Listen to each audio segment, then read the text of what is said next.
Gentlemen, the latest intelligence confirms their troop movements here. We need to anticipate their next objective.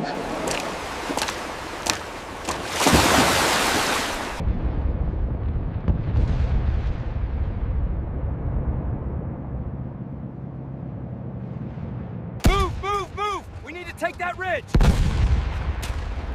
Covering fire!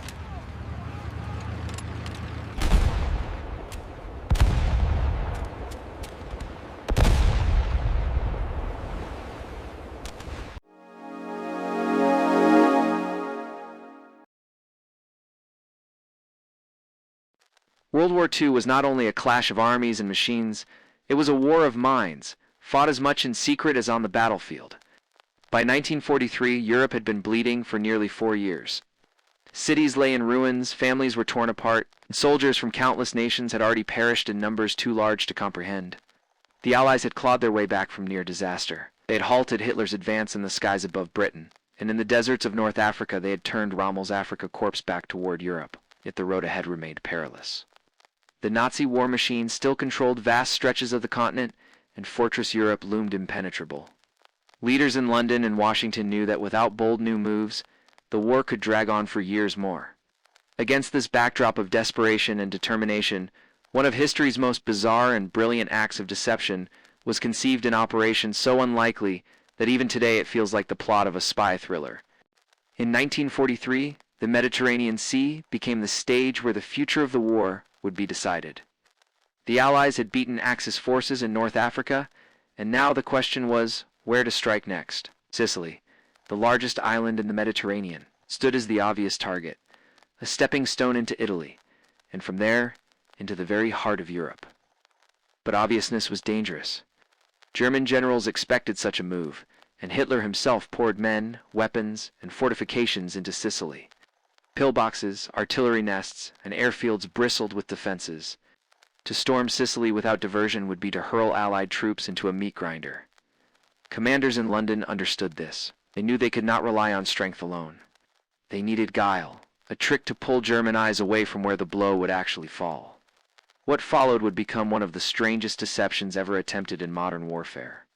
Far from the high councils of war, ordinary civilians lived with the war's suffocating grip every day.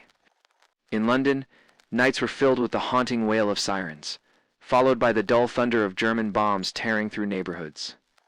Families huddled in underground stations, clutching their children as plaster and glass rained down above. Food remained scarce.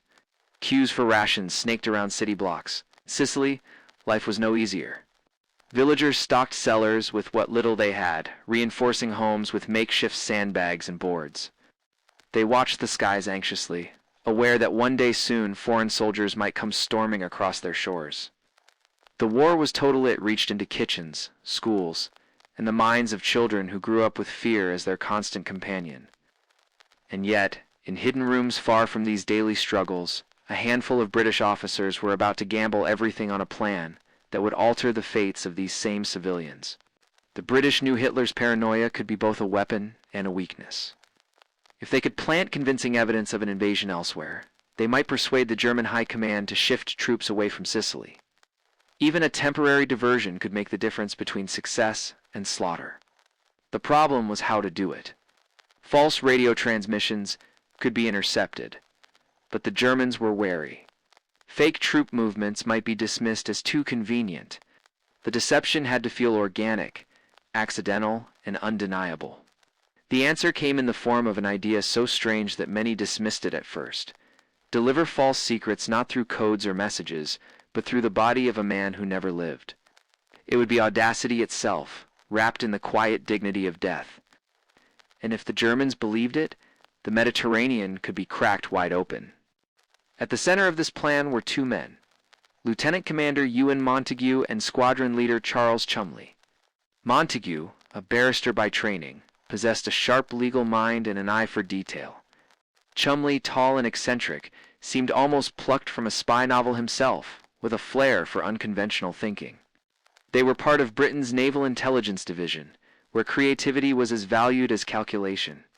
When the idea of planting false documents on a corpse was first proposed, it sounded morbid, even grotesque. Yet Montague and Chumley saw a possibility in the macabre.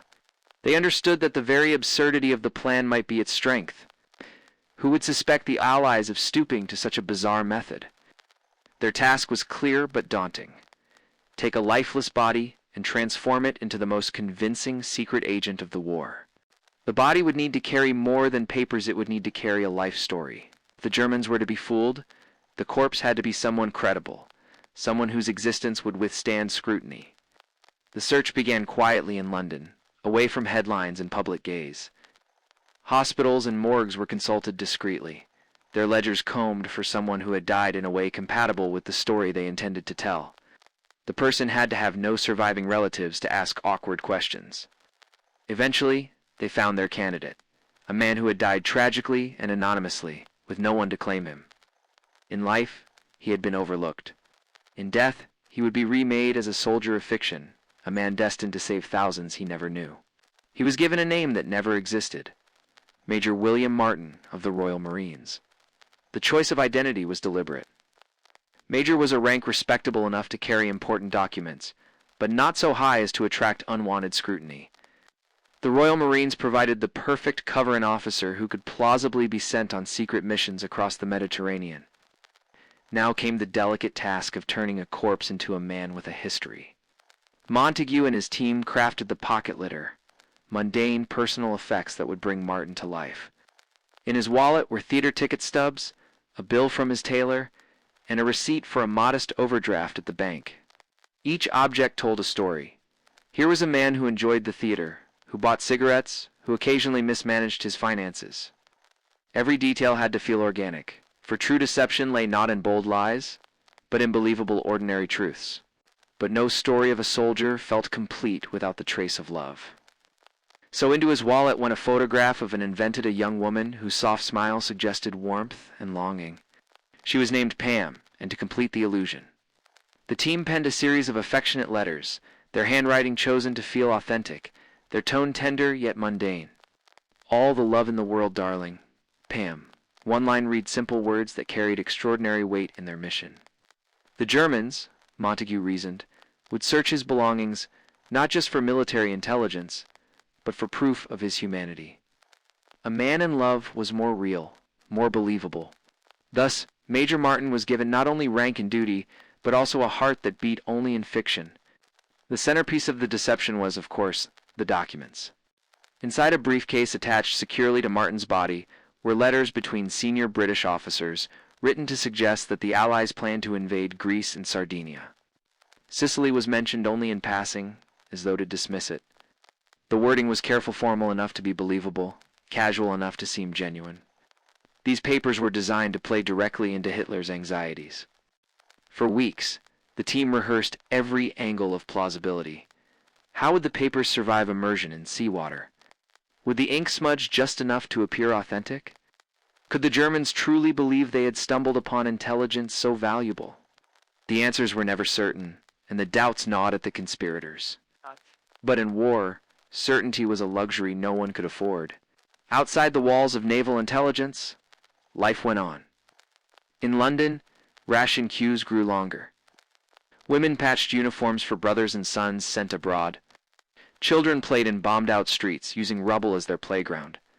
In Sicily, peasants tended to goats and olive groves under the watchful eye of Axis soldiers who dug bunkers into hillsides. These parallel lives ordinary people struggling for survival were the very stakes of the operation. If Operation Mincemeat succeeded, Allied troops might land with less resistance, sparing countless civilian and military lives. If it failed, the Mediterranean would be drenched in more blood. The burden weighed heavily on the planners. Each forged receipt, each inked signature felt like it carried the hopes of families who knew nothing of the scheme. Yet not everyone involved saw the plan as ingenious. Some scoffed at the absurdity. How could the fate of Europe rest on a dead man's pockets? Others feared the macabre ethics of using a corpse as a tool of war. Was it exploitation or sacrifice? Montague himself wrestled quietly with these questions. He justified it by the math of war-won death already done could save tens of thousands yet to come. Still, in quiet moments, he admitted the unsettling strangeness of turning grief into a weapon. Such was the nature of total war. Morality bent beneath the weight of survival. The team pressed forward, For hesitation meant failure, and failure meant more graves dug across Allied cemeteries. The plan moved into its final phase with the preparation of the body. Preserved in dry ice within a sealed canister, Major Martin was made ready for his final journey. The container resembled a steel coffin, heavy and cold, a burden as symbolic as it was literal. Sailors and officers alike whispered about its contents, though few knew the truth. Secrecy was absolute. The body was to be carried by submarine, released near Spain, a country officially neutral but riddled with German sympathizers. There, the tide of politics and geography would serve the Allies. It was a gamble that relied on the predictable curiosity of men in Madrid and the hunger for intelligence in Berlin. Spain, though neutral, leaned toward the Axis. German agents operated freely in cities like Madrid and Seville, cultivating networks among officials and soldiers. The British had studied this carefully.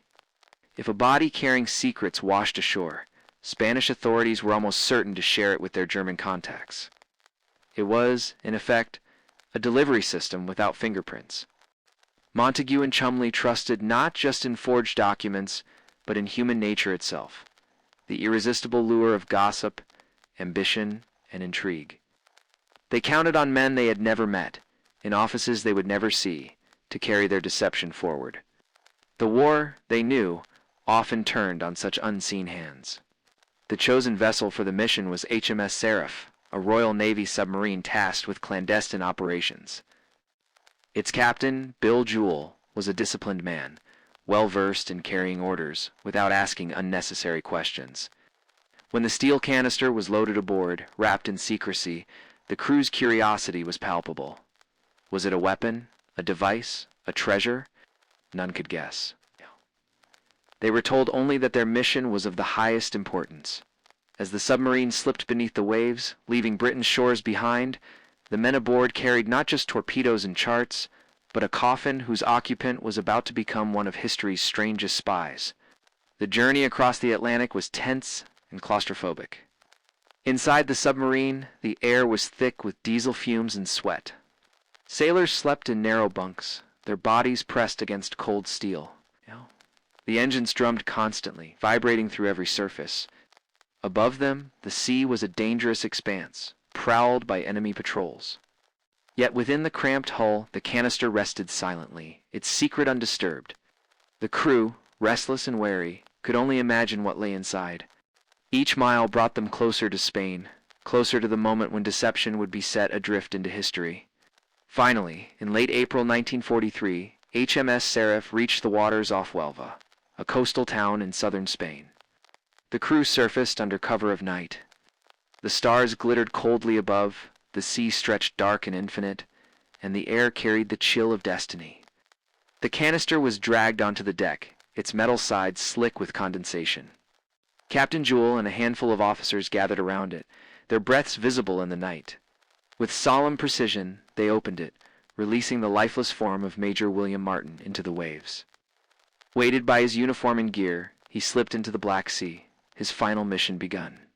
The men of Seraph watched as the body drifted away, illuminated briefly by the moonlight before vanishing into darkness. Silence hung heavy. In that moment, every man understood that they had just taken part in something extraordinary, though few knew its exact purpose. The submarine submerged again, disappearing into the Atlantic, leaving Martin to the currents. From that point onward, the operation was beyond their control. It was up to fate, to chance, and to the very human weaknesses the British hoped to exploit. The gamble was cast, and no hand could recall it. At dawn, Spanish fishermen spotted a body floating near the shore. They hauled him to land, noticing the briefcase chained to his wrist. The local authorities were summoned. To them, it seemed a tragedy of war, a soldier lost at sea, carried by the tides to their coast. But the briefcase made him far more than a nameless casualty, than ours. Word spread through official channels. Spanish officers, some sympathetic to the Germans, examined the find with great interest. Whispers began, and soon the news traveled to Madrid. In Madrid, the Germans quickly took notice. Their intelligence officers, ever hungry for Allied secrets, pressed their Spanish counterparts for access. Within days, the documents from Major Martin's case were in the hands of the Abwehr, Germany's military intelligence. They pored over the letters with meticulous attention, weighing their authenticity, probing for inconsistencies. To them, the find was too valuable to dismiss. The possibility that they had intercepted genuine Allied invasion plans was electrifying, yet suspicion lingered. Could this be too convenient? The line between treasure and trap blurred dangerously. Meanwhile, in London, Montague and Chumley could do nothing but wait. Each passing day gnawed at their nerves. Had the body been discovered? Had the documents reached German hands? Most importantly, had they been believed? Silence was agony. Then came faint signals intercepted German communications, discussing Greece and Sardinia with renewed urgency. The bait, it seemed, had been taken. Yet the true test still loomed. The Allied invasion of Sicily was coming, and only when the first soldiers hit the beaches would Operation Mincemeat reveal whether it was triumph or disaster. In Berlin, the Abwehr wasted no time. The documents from Major William Martin were couriered to the highest echelons of German intelligence. They were studied under bright desk lamps in smoke-filled offices, maps spread wide, officers tracing their fingers across the Mediterranean. The correspondence between Allied commanders appeared authentic, subtle mistakes in grammar, stains from seawater, even the natural wear of folding and handling. Every detail reinforced its believability. To the Germans, it was a windfall. In war, such intelligence could not be ignored. Skepticism lingered among some analysts, but the urgency of Hitler's paranoia outweighed caution. Here, at last, was the enemy's hand revealed door, so they thought. The information was passed upward through the hierarchy, until it reached Hitler himself. He read the reports with growing conviction, his suspicion of Sicily confirmed only in the sense that the Allies seemed to dismiss it. To Hitler's mind, the enemy would never attack the most obvious target. No, surely they would attempt a strike at Greece, threatening the Balkans, or perhaps Sardinia, pressing Italy from its western flank. The deception worked not only because of the documents, but because it played perfectly into the Führer's own strategic biases. His mistrust of conventional wisdom became the trap into which he willingly stepped. German High Command responded with urgency. Troop movements were ordered toward Greece and Sardinia. Reinforcements were shifted, air squadrons redirected, and defensive preparations accelerated in regions hundreds of miles from Sicily. What had begun as a gamble in London now reshaped the disposition of Axis forces across the Mediterranean. Field Marshal Erwin Rommel himself was instructed to oversee defenses in Greece, his name lending further weight to the belief that an invasion there was imminent. Each trainload of troops sent eastward was a silent victory for the planners of Operation Mincemeat. Meanwhile, in Sicily, the defenses stagnated. German commanders there, already stretched thin, saw their requests for reinforcements denied. Supplies were diverted elsewhere, artillery pieces redirected to Sardinia, and divisions shifted to Greece. The island, strategically vital as the gateway to Europe, was left more vulnerable by the day. Local Italian units dug trenches and manned bunkers, but without the strength of German reinforcements, their preparations were fragile. The trap was working not because the Allies were stronger, but because the Axis was looking in the wrong direction. Back in London, Montague and Chumley followed the intelligence intercepts with mounting anticipation. Reports flowed in from Ultra, the top-secret code-breaking program at Bletchley Park. German messages, once decrypted, confirmed that the deception had taken hold. References to Greek defenses grew more urgent. Sicily appeared as little more than an afterthought. To the men who had spent months crafting the life of Major Martin, the signals were vindication. Yet victory was not yet assured. Even the most convincing ruse could unravel at the last moment, and the coming invasion would be the true test of their work. For the Germans, the illusion deepened with each passing week. Reconnaissance patrols reported little unusual activity near Sicily, while Allied feints and misinformation reinforced the idea that Greece was the true target. Double agents, feeding on British directives, whispered carefully crafted lies into German ears. The entire theater became a web of deception, with Mincemeat at its center. Hitler, ever suspicious, clung to the belief that the Allies sought to trick him by making Sicily appear obvious. In truth, he was correct but in the wrong direction. The deception was so powerful precisely because it aligned with his natural instincts. As May turned to June 1943, the Allies prepared in earnest for the real operation. the invasion of Sicily. Codenamed Operation Husky, thousands of troops gathered in North Africa, assembling convoys of landing craft and warships. Tanks were loaded onto transports, aircraft squadrons massed at desert airstrips, and generals held tense briefings in tented headquarters. The soldiers knew little of the grand deception unfolding on their behalf. For them, it was another dangerous assignment, another beach to storm, another enemy stronghold to seize. Yet their odds of survival had been transformed by the invisible work of intelligence officers and a single corpse adrift on the Spanish coast. Among the German high command, disagreements simmered. Some analysts questioned the authenticity of the documents. Could it be a plant? They wondered. Admiral Karl Dönitz, head of the Kriegsmarine, voiced doubts. But the momentum of belief had already swept across the hierarchy. To contradict Hitler's interpretation was dangerous, both politically and personally. Even if doubts persisted, the machinery of war was slow to reverse course. Troops were already moving, ships already redeployed. The deception had gathered a momentum that even skepticism could not halt. In Madrid, whispers continued about the mysterious British officer who had washed ashore. Spanish authorities, under pressure from both the Allies and the Axis, played their careful balancing act. They returned Martin's body to British hands with solemn ceremony, unaware of the role he had played in shaping history. The corpse was buried with full military honors in Huelva, a simple cross marking the grave of a man who had never lived. Few Spaniards knew that beneath the earth lay not just a body, but the linchpin of a grand illusion that would echo through the course of the war. Back in Britain, the intelligence team reflected on the strange morality of their success. A dead man, once anonymous, once forgotten, had now become a silent warrior in the Allied cause. His fictitious, his fabricated debts, his forged letters had all played their part. Operation Mincemeat was not just a military deception. It was a reminder of the extraordinary lengths to which nations would go in the struggle for survival. For Montague, Chumley, and their colleagues, relief mingled with unease. They had gambled with human dignity, and history would be their only judge. As July approached, the Mediterranean swelled with Allied power. Convoys stretched across the horizon, a moving city of steel and men. Liberty ships carried endless supplies of ammunition, fuel, and rations. Warships, their decks bristling with guns, prepared to shield the invasion fleet. In secret airfields, squadrons of bombers stood ready to pound Axis defenses into submission. The soldiers aboard these ships and planes had no knowledge of Major Martin.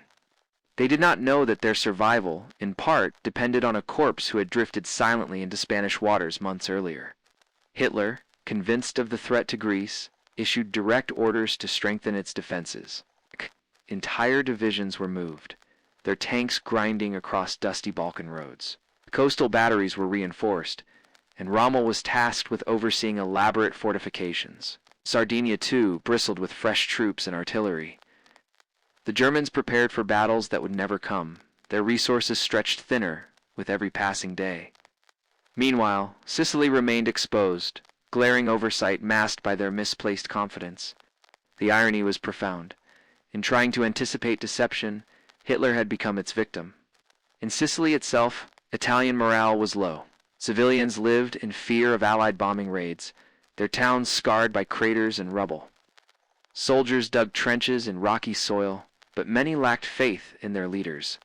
Rumors spread of shortages in fuel, ammunition, and even food. German officers scolded their Italian counterparts, frustrated by disorganization and poor discipline. Yet none of them expected the scale of the storm about to break. Their eyes, like their furs, were fixed elsewhere. When the invasion came, it would catch them not unprepared, but underprepared. On the eve of Operation Husky, Allied commanders reviewed the final plans. General Dwight D. Eisenhower, Supreme Commander, studied the maps with his staff. General Bernard Montgomery prepared his 8th Army for landings on the southeastern beaches, while General George Patton's 7th Army aimed for the western coast. The operation would be the largest amphibious assault of the war thus far, an immense gamble in itself. Yet behind every arrow on the map lay the quiet assurance that the enemy's gaze was elsewhere. The weight of deception had cleared the path for strategy to succeed. In the German high command, complacency reigned. Reports of Allied convoys in the Mediterranean were dismissed as feints. Reconnaissance flights detected unusual movements near Sicily. The analysts waved them away, confident that Greece was the true target. Hitler's conviction filtered downward, blinding those who might otherwise have questioned. The deception had not only fooled the Germans, it had shackled their ability to think freely. This was the genius of Operation Mincemeat. It did not simply mislead the enemy, it imprisoned them within their own logic. As Allied ships drew closer to their launch points, the tension among soldiers was palpable. Men wrote letters home, some never to be sent. Cigarettes were smoked nervously in silence. Each soldier knew that within hours, they would storm beaches bristling with machine guns and artillery. What they did not know was that somewhere unseen, their chances had been improved by a plan so improbable it seemed ripped from fiction. When the first Allied bombers roared over Sicily, dropping tons of explosives on coastal defenses, the defenders were stunned. Their anti-aircraft guns barked in reply, but the sheer scale of the assault revealed what many had refused to believe. The invasion was not in Greece or Sardinia, but here, on Sicilian soil, Italian soldiers scrambled, some abandoning positions, others fighting desperately. German officers cursed their miscalculations. It was too late. The storm had arrived, and their resources had been misdirected far from the true battlefield. In Berlin, confusion spread like wildfire. Ports flooded in from Sicily, contradicting the expectations of high command. Some officers dared to suggest that they had been deceived. But Hitler, unwilling to admit error, clung stubbornly to the belief that Sicily was still a diversion, that Greece remained the ultimate objective. He delayed committing reinforcements, convinced that the real blow was yet to fall. This hesitation, born of arrogance and misjudgment, sealed the fate of Sicily and accelerated the unraveling of Axis control in the Mediterranean. On the beaches of Gela, Licata, and Pacino, Allied troops poured ashore. The sea foamed with explosions, and the air was thick with smoke and screams. Yet the resistance, though fierce, was fractured. Axis forces lacked the numbers to repel such a massive assault. Slowly, beachheads were secured, artillery emplacements silenced, and towns occupied. The cost was high in blood, but it was not the catastrophe it might have been had the Germans concentrated their strength here. As the Allies pushed inland, the truth of Operation Mincemeat became undeniable. The deception had bought time, diverted strength, and blinded the enemy at the critical moment. What began with a corpse in a briefcase had altered the course of the Mediterranean campaign. For the men storming Sicilian villages, the plan was invisible, yet its consequences were written in every captured trench and liberated street. For the planners in London, it was the vindication of their gamble.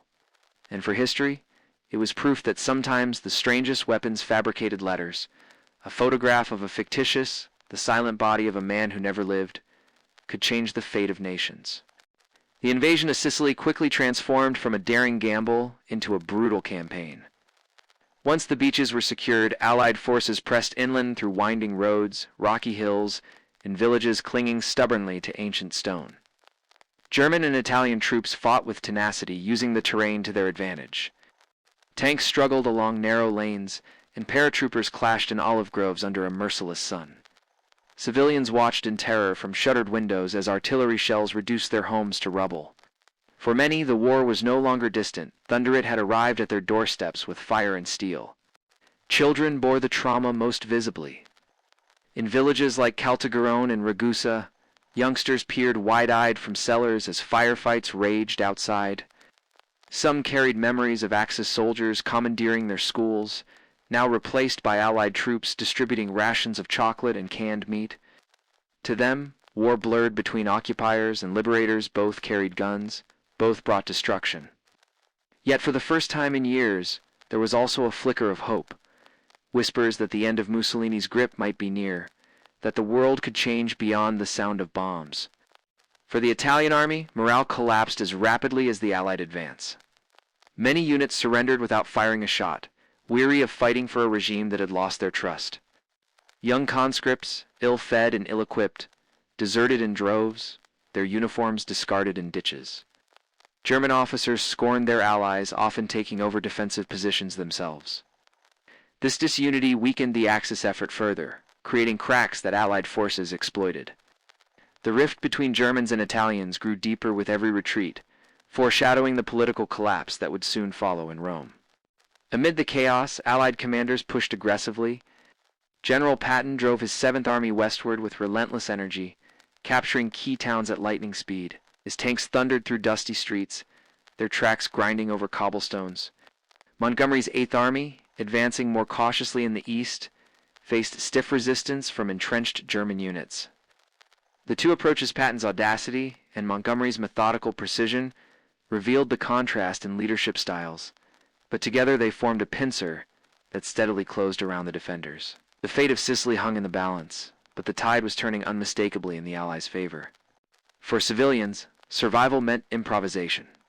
Families dug shelters in vineyards, while priests converted church basements into makeshift hospitals. Women bartered bread for medicine, wine for ammunition, anything that might keep their loved ones alive.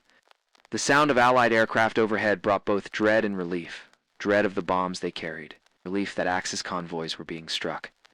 War force choices no one should face, whether to flee and risk being shot as refugees, or to stay and risk being buried in their homes. These stories of ordinary endurance echoed quietly alongside the clamor of battle. As towns fell one by one, Mussolini's grip on Italy unraveled. News of Allied advances spread rapidly, carried by rumor as much as by radio. In Rome, political conspirators began whispering of removing Il Duce, whose promises of glory had led only to ruin. German officers watched their allies' instability with alarm. They had come to Sicily to defend a fortress, but found themselves propping up a crumbling empire. Each Allied victory chipped away not only at territory, but at the very legitimacy of fascist rule in Italy. For Allied soldiers, Sicily was both triumph and torment. They advanced steadily, yet the fighting was savage.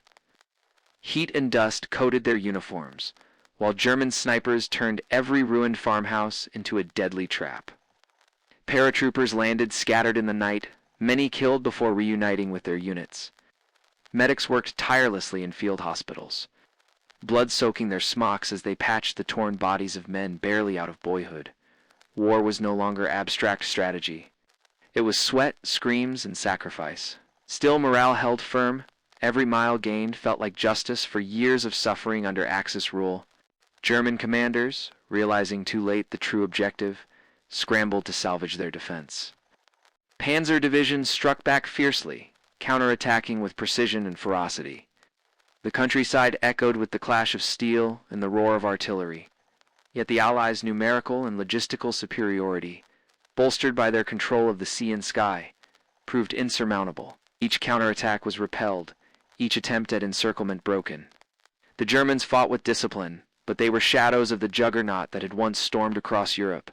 Behind the front lines, Allied intelligence continued to monitor German communications. Ultra-intercepts revealed the extent of Hitler's blunder. Even as Sicily burned, he still clung to the belief that Greece was under imminent threat. Divisions sat idle in the Balkans, waiting for an attack that never came. This obstinacy cost the Axis dearly, ensuring that their forces in Sicily fought isolated and under-resourced. It was the final proof that Operation Mincemeat had not just succeeded, but exceeded its planners' wildest hopes. As Palermo fell to Patton's forces, the symbolic impact reverberated far beyond the battlefield. The once proud city, scarred by bombing raids and street fighting, now flew Allied flags from its balconies. Civilians cheered cautiously, torn between relief and fear of retribution. Mussolini's image, once plastered on walls, was ripped down and trampled in the dust. For the Allies, Palermo's capture was a milestone, a clear sign that the island was slipping irreversibly from Axis hands.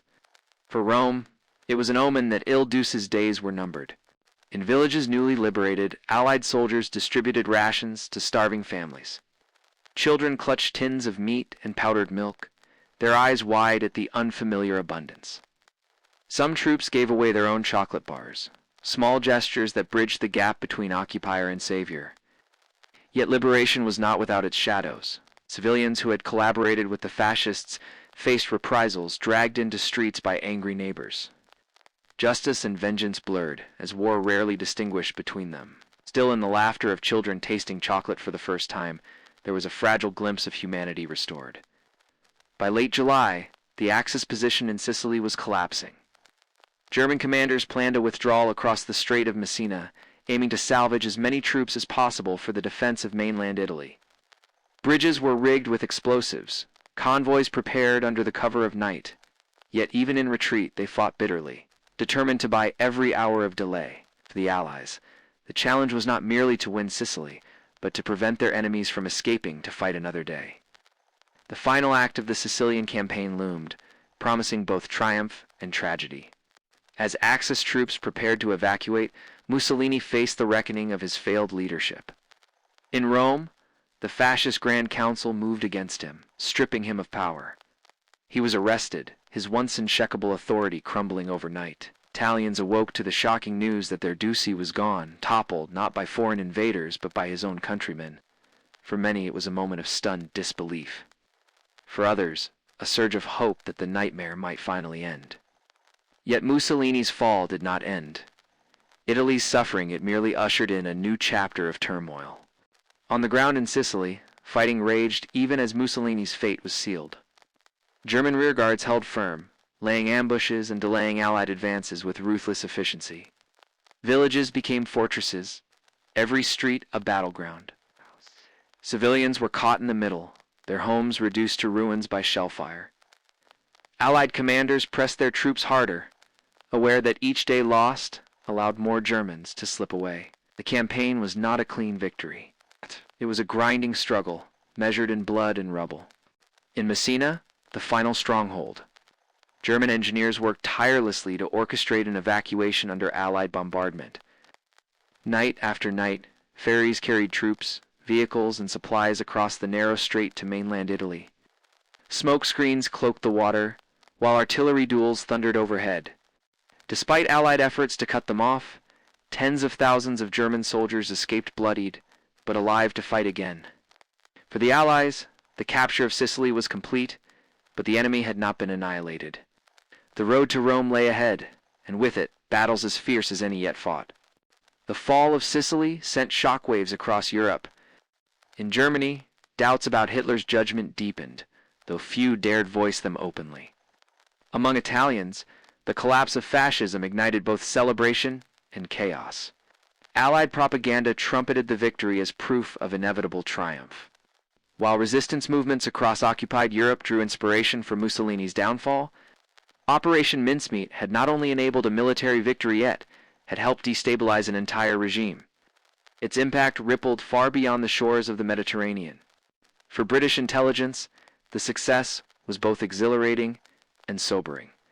Montagu and Chumley reviewed the aftermath with a mixture of pride and disbelief. A plan once dismissed as outrageous had reshaped the course of the war, yet they also knew its foundation rested on a Abadia. Human life once lived, now remembered only through a fabricated identity. The victory carried a moral weight that no celebration could erase. Intelligence officers are often unsung, but in the shadows, they bore the burden of choices that blurred the line between genius and grotesque. Ordinary soldiers, unaware of the deception, celebrated their hard-won triumph. In makeshift camps, they shared wine with locals, sang songs under the stars, and wrote letters home describing their victories. Yet for every soldier rejoicing, another lay buried in Sicilian soil, their sacrifice silent but profound. Cemeteries filled with fresh crosses, each marking a name that would never return home. Victory, as always in war, was paid in lives. For many veterans, Sicily would remain etched in memory as both triumph and trauma. For civilians, the liberation was bittersweet. Yes, the fascist regime had crumbled, but the scars of battle remained everywhere. Families mourned lost sons, homes lay in ruins, and uncertainty hung heavy in the air. Children played in the rubble, their laughter echoing among shattered walls, symbols of resilience amid devastation. To them, Allied victory was not abstract strategy, but the difference between hunger and survival. They carried forward memories that would shape Italy's post-war identity long after the soldiers had moved on. Operation Husky had succeeded. Sicily was in Allied hands. Mussolini was deposed, and the Axis was reeling. Yet the war was far from over. Ahead lay the invasion of mainland Italy, the long push northward through mountains and rivers, and the bitter defense mounted by German forces unwilling to yield. For the Allies, the question was no longer whether they could breach Fortress Europe, but how much blood it would cost. And behind it all lingered the astonishing truth.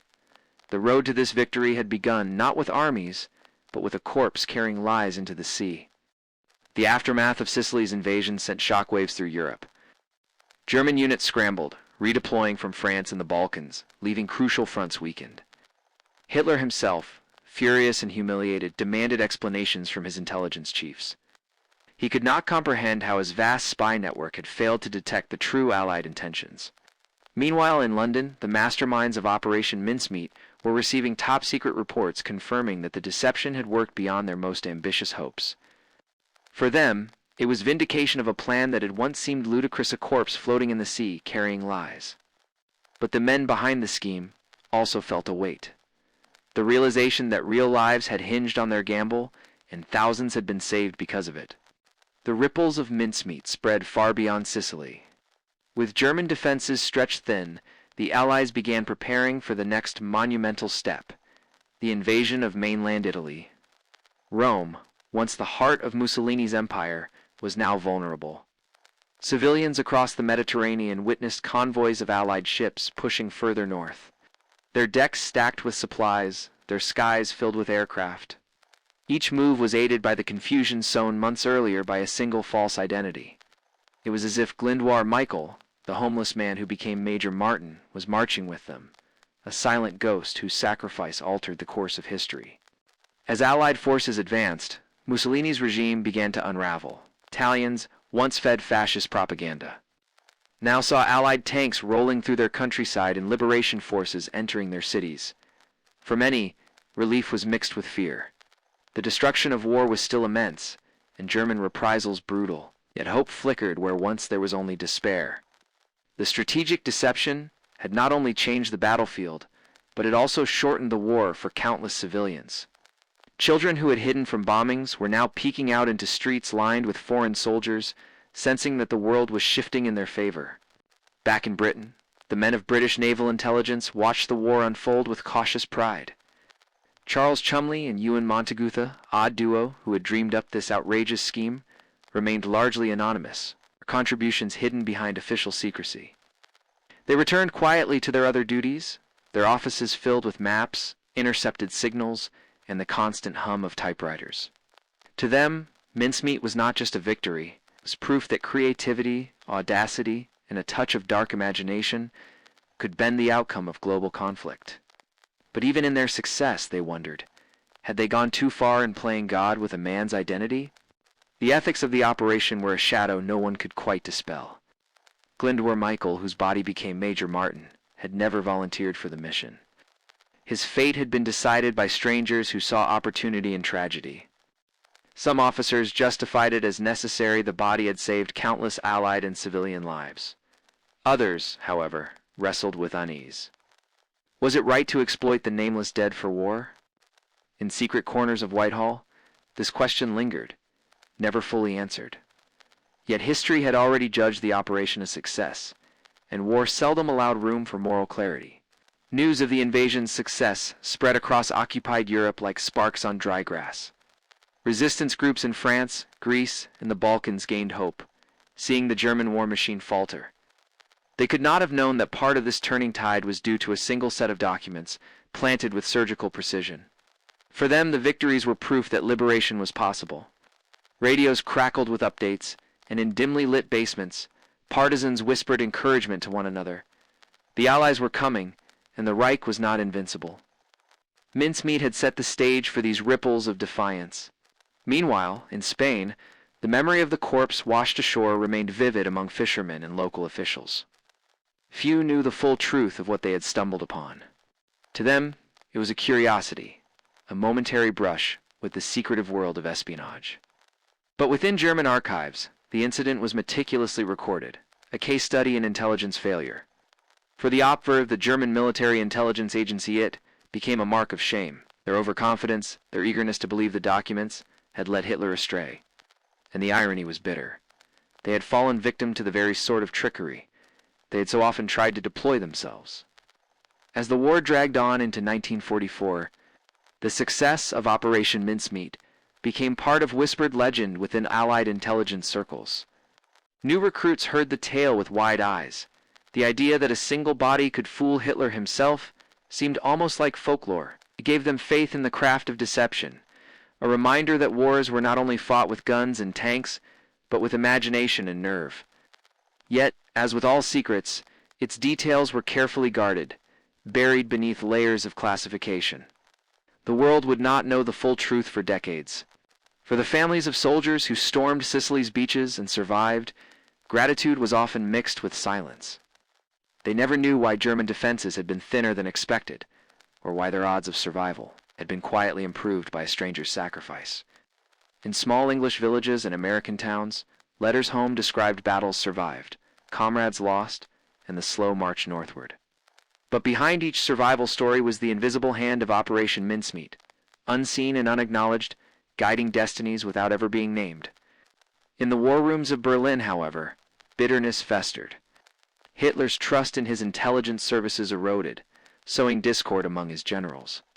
Suspicion became rampant, with accusations of incompetence and treachery flying between factions. The Führer's paranoia deepened, destabilizing the very command structure of the German military. This psychological wound inflicted by a single act of deception proved as damaging as the loss of territory. Mincemeat had not only shifted armies, it had sown distrust at the very heart of Nazi leadership, weakening their ability to respond effectively in the crucial final years of the war. For Ewan Montagu, the operation was both triumph and burden. He wrote later of the strange intimacy he felt with Major Martin, a man he had never truly known, but whose story he had crafted with painstaking detail. Montagu described how they had given Martin a life, theater tickets, letters, and bills, all designed to fool the enemy. It was a fiction that became reality, at least long enough to change history. Yet even in his pride, Montagu admitted to moments of melancholy, wondering what Glyndwr Michael might have thought, if he could have known the role he played in saving Europe. Chumley, the eccentric dreamer who had sparked the idea, reflected differently. To him, the operation was proof that even the most bizarre ideas could bear fruit if pursued with determination.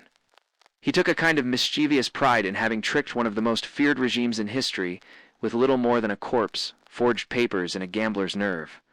But like Montagu, he remained bound by secrecy, unable to fully share his role in one of the greatest acts of deception the world had ever known.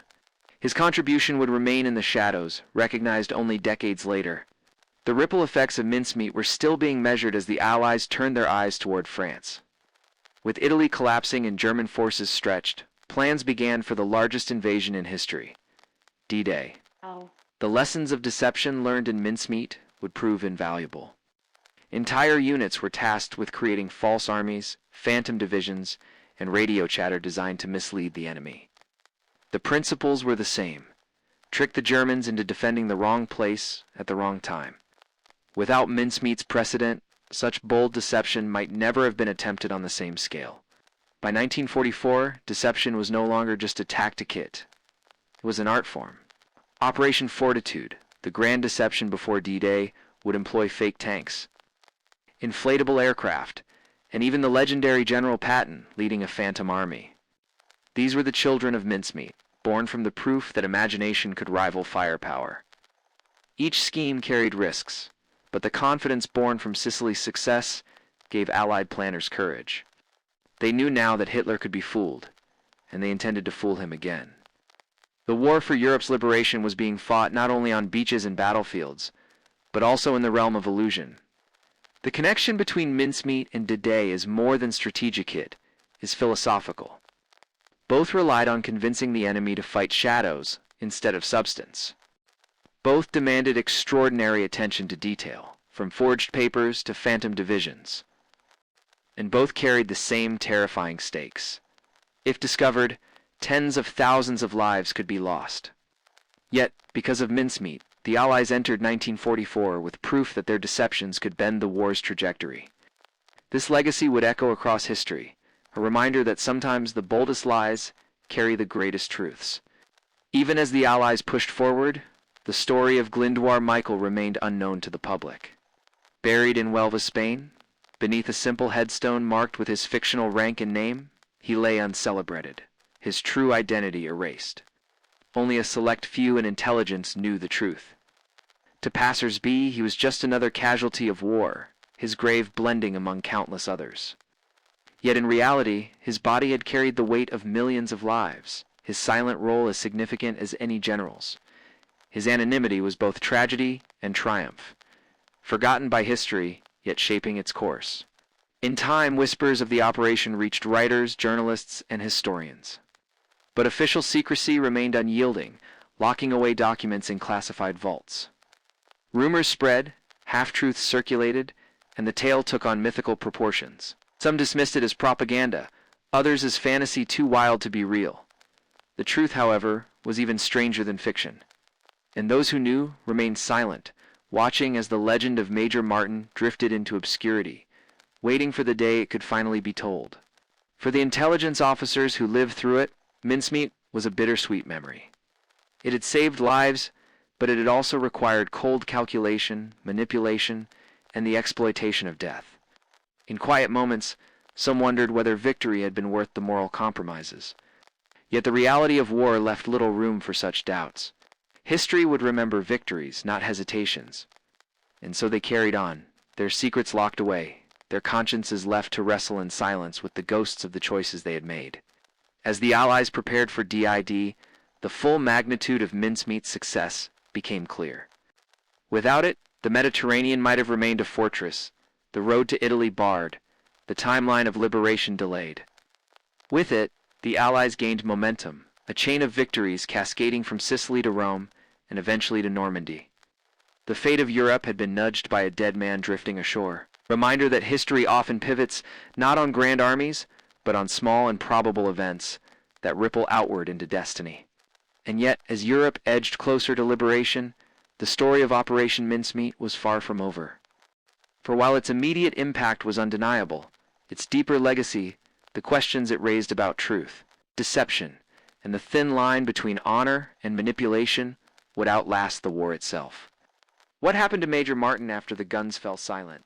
And how would his story finally be revealed to the world? 8. The answers would lie not on the battlefield, but in the shadows of memory, waiting for discovery in the years to come. When the war in Europe finally came to a close in May 1945, the world exhaled with relief. Cities lay in ruins, millions were dead, and countless more displaced, but the shadow of Nazi tyranny had been lifted. Amid the rubble of Berlin and the celebrations in London, the small cadre of intelligence officers who had orchestrated Operation Mincemeat remained silent. Their work was buried beneath official secrecy, their contributions unspoken in victory speeches. For them, the war's end was bittersweet. They knew that somewhere in Spain, under a false name, lay the man whose body had helped make this moment possible. His sacrifice remained invisible, even as the world celebrated peace. For Glyndwr Michael, there would never be parades or medals. Born into poverty, plagued by mental illness, and dying alone in London, he had been forgotten by society and life, yet in death he had become indispensable. His body, transformed into Major William Martin, fooled Hitler himself. The cruel irony was that his name remained erased for decades, his family never told of his secret role in shaping history. In Huelva, Spain, his grave bore the name of a fictional officer, and locals who visited never knew the man beneath had once wandered London's streets in despair. His anonymity was his monument, and for years it was all he had. Ewan Montague returned to civilian life with the weight of secrets. Bound by the Official Secrets Act, he could not tell even his closest friends the truth about the operation. Outwardly, he resumed his career in law, but inwardly, he carried the knowledge that he had played God with a man's identity. Montague wrestled with pride and guilt, satisfaction and melancholy. He had seen firsthand how fragile the balance between truth and lies could be in war. In private, he sometimes wondered whether he had done justice to Glyndwr Michael, whether history itself had been too cruel to a man who had never chosen his fate. Charles Chumley, ever the eccentric dreamer, faded even further into obscurity. His role in the operation was scarcely known beyond a handful of colleagues. To him, the success of Mincemeat proved that even the wildest ideas could alter history if pursued with determination and imagination. Yet he, too, carried the loneliness of secrecy. The world celebrated generals and statesmen, but the men in the shadows, the ones who dreamed, schemed, and risked everything on deception, were destined to remain unnamed.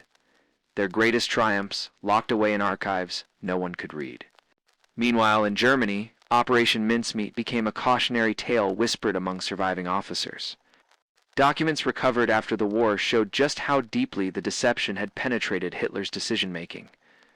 The Führer had trusted the false papers almost without question, diverting entire divisions based on the contents of a briefcase recovered from a drowned man. For German intelligence, it was a humiliation that would haunt them. They had been outplayed not by brute force, but by a lie so audacious it seemed unthinkable. To those who studied the collapse of the Reich, mincemeat stood as a symbol of overconfidence undone by imagination. In Spain, the grave of Major Martin quietly endured. Fishermen, priests, and townsfolk passed by without knowing the body they had buried had shifted the trajectory of global conflict. The headstone, marked with military precision, became just one among many in the cemetery. For decades, visitors paid their respects to a man who had never truly existed, a ghost born of war's necessity. Only years later would his grave become a place of pilgrimage not for Spaniards alone, but for historians, soldiers, and filmmakers drawn by the strangeness of his story. What had once been a deception became, in time, a legend. The ethics of mincemeat continued to haunt those who reflected on it. Was it justifiable to use a homeless man's body as a weapon of war? Could the salvation of thousands outweigh the dignity of one? Philosophers, historians, and veterans alike debated these questions long after the war. Some argued it was the ultimate utilitarian act, sacrificing one for the many. Others saw it as an uncomfortable reminder of the dehumanization that war so often demanded. Even in victory, mincemeat was not free of shadows. It forced the world to confront the uncomfortable truth that morality is often the first casualty of conflict. In 1953, Ewan Montague finally broke the silence. With official approval, he published The Man Who Never Was, the first public account of Operation Mincemeat. Written in measured prose, the book revealed the deception in broad strokes, though many details remained classified. Readers were astonished. Newspapers hailed the story as one of the greatest feats of trickery in history. The public was captivated by the notion that a corpse had fooled Hitler, that fiction had defeated fascism. Yet Montague left out one detail, the real identity of the man behind the role of Major Martin. Glyndwr Michael's name remained hidden even as the myth grew. Hollywood quickly seized upon the story. In 1956, The Man Who Never Was became a major motion picture, dramatizing the deception for audiences worldwide. Viewers watched with fascination as the tale unfolded on screen, a mixture of suspense, dark humor, and wartime drama. But as with Montague's book, the truth was only partly told. The audience left theaters marveling at the ingenuity of British intelligence, never suspecting that the Major Martin they saw had once been a forgotten Welshman who died in obscurity. Fiction had triumphed again, shaping memory even as it obscured reality. It was not until decades later that historians finally uncovered Glyndwr Michael's name. Slowly, through declassified files and diligent research, the truth emerged. The man who had died homeless in London, the man society had abandoned, had in fact played a pivotal role in saving Europe. For the first time, his story was told not as a mere curiosity, but as a deeply human tragedy. He had not volunteered, he had not known, but in death, he had become part of something larger than himself. At last, his name could be spoken with honor, not forgotten in the shadows. When the truth of Michael's role was revealed, his grave in Welva was altered. The headstone still bore the name of Major William Martin, but beneath it was added a line acknowledging his true identity. Glyndwr Michael served as Major William Martin. It was a small gesture, but a powerful one. Visitors who came to pay their respects now understood the duality of the man buried there, both a fiction and a truth, both a weapon and a victim of war. His grave became a monument not just to deception, but to the strange, haunting ways individuals are swept into history. The legacy of Operation Mincemeat is not simply strategic, it is psychological, demonstrated that war is as much about perception as reality, as much about imagination as firepower. By proving that Hitler could be misled, it gave Allied planners the courage to attempt even greater deceptions. Without mincemeat, Operation Fortitude, the deception that shielded the DA landings might never have been attempted with such confidence. And without fortitude, the liberation of Europe could have been bloodier, slower, and perhaps uncertain. In this sense, the ripples of Mincemeat reached far beyond Sicily, shaping the very fate of the continent. Today, historians regard Mincemeat as one of the most successful wartime deceptions ever executed. Its genius lay not in technology or firepower, but in creativity, detail, and human psychology.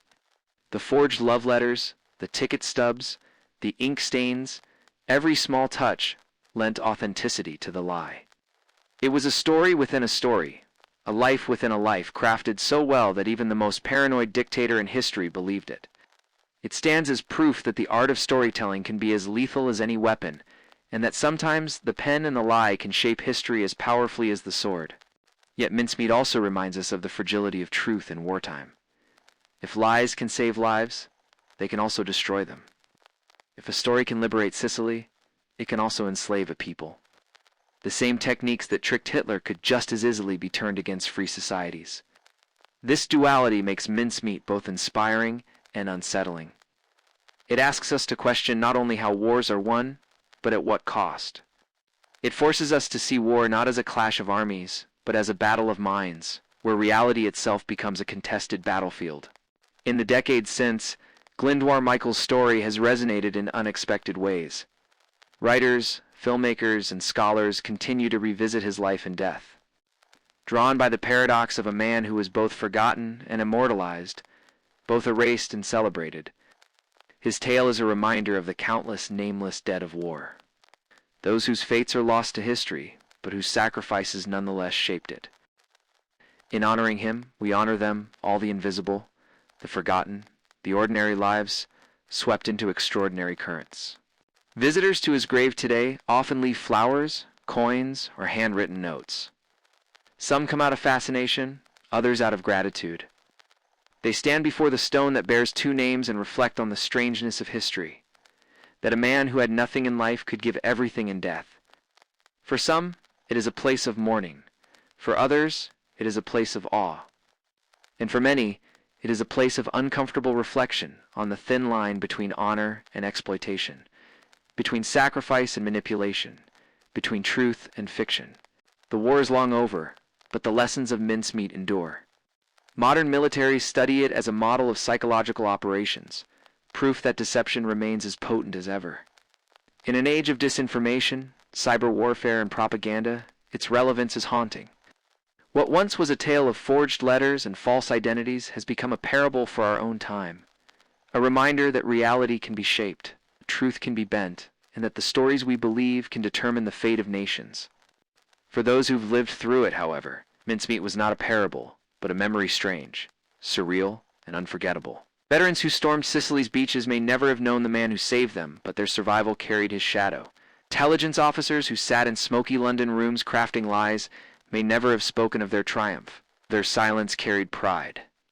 And for WWII, the man who never was, his story lingers as one of history's most haunting contradictions, a man who mattered more in death than in life. The final irony of Operation Mincemeat is this. It was a deception designed to be temporary, a lie meant only to last long enough to fool Hitler. Yet it has endured far longer than its creators ever imagined.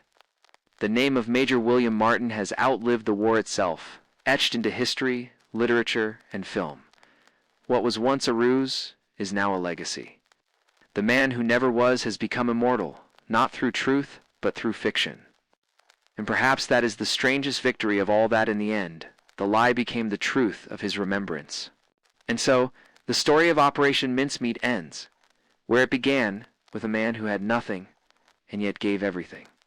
WWII, transformed into Major William Martin, became the axis upon which destiny turned. His body drifted ashore in Spain, but his shadow stretched across Europe, altering the fate of millions. He never knew the role he played, never saw the liberation he made possible, never heard the gratitude of those he saved. Yet his legacy endures, a reminder that history is shaped not only by generals and battles, but by the forgotten, the overlooked, the ones who never chose their place in the story. In the end, Operation Mincemeat is not just the tale of a deception. It's the tale of humanity itself, fragile, fallible, and capable of changing the world in the most unexpected ways.